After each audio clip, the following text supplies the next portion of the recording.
Who is Peter Zatko and what has he claimed? Yeah, this is someone who's incredibly well respected in the security industry. He came to Twitter in late 2020. You may remember, Emily, that in the summer of that year, there was a big breach at the company. A bunch of very high profile accounts were hacked by a teenager.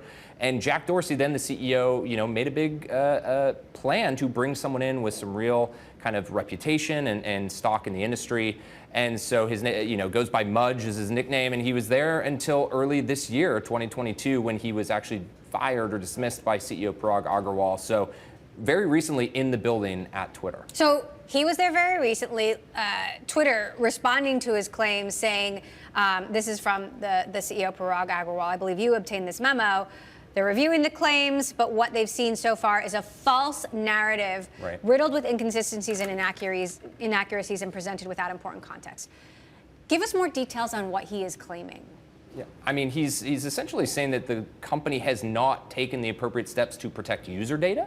He's saying that they haven't taken appropriate steps to update, basic software on their data servers, right? And the big thing, and this is the thing that, Elon Musk is jumping on, is that he says, well, the company doesn't actually know how many bots it has on the platform, right? It's a little bit more nuanced than that. We can get into that. But generally, when you hear that and you're Elon Musk, your ears perk up because this is what you have been arguing all along, is that the company doesn't actually know how many bots it has. And here is a top senior executive who reported to the CEO, essentially reaffirming what Elon's been saying. So, Jeff, Musk's lawyers have already said, we want to talk to this guy. How could this potentially change the case? What's going to happen in this hearing?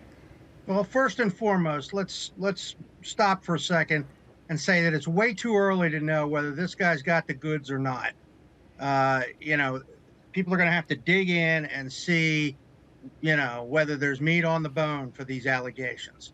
Now, tomorrow is not about this guy. It's about allegations that the Musk people have made, that the Twitter folks are hiding witnesses with specific knowledge of the spam and the bot accounts, and they're offering up, executives and directors who don't have specific knowledge.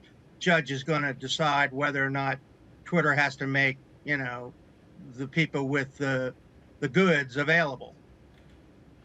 So, Kurt, I know you've been talking to a lot of sources. There's been some reaction from within the company. What are people saying? Yeah, I mean, there's a number of current employees who can imagine aren't very thrilled, right, to see someone who was so recently on the staff level at the company now coming forward and making these accusations. There's been a lot of speculation as to the timing, right? I mean, we are right in the middle of this very contentious deal, and suddenly this feels like a huge wrapped gift for Elon Musk. So there has been speculation there as well. But ultimately, this just adds even more kind of chaos and confusion to what's already been a very uncertain time at a company like this. Jeff, how often does it happen that, someone comes forward claiming to have, the smoking gun, at the perfect time in a high-profile business case like this?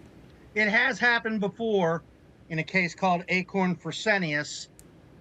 So it's not unusual to have whistleblowers emerge when there's publicity about these big M&A fights. And it's just, everything has been, drama central in this case. So it's not a bit surprising that we've had this development. So what are you watching for? What happens next? Well, again, we have this hearing tomorrow, which will decide whether or not he gets more access to the bot stuff. Going forward, we're basically keeping an eye on the process of gathering ammunition. Both sides are gathering ammunition to make their case. And we're hurtling toward October 17th, the huge, trial of the century in Wilmington, Delaware.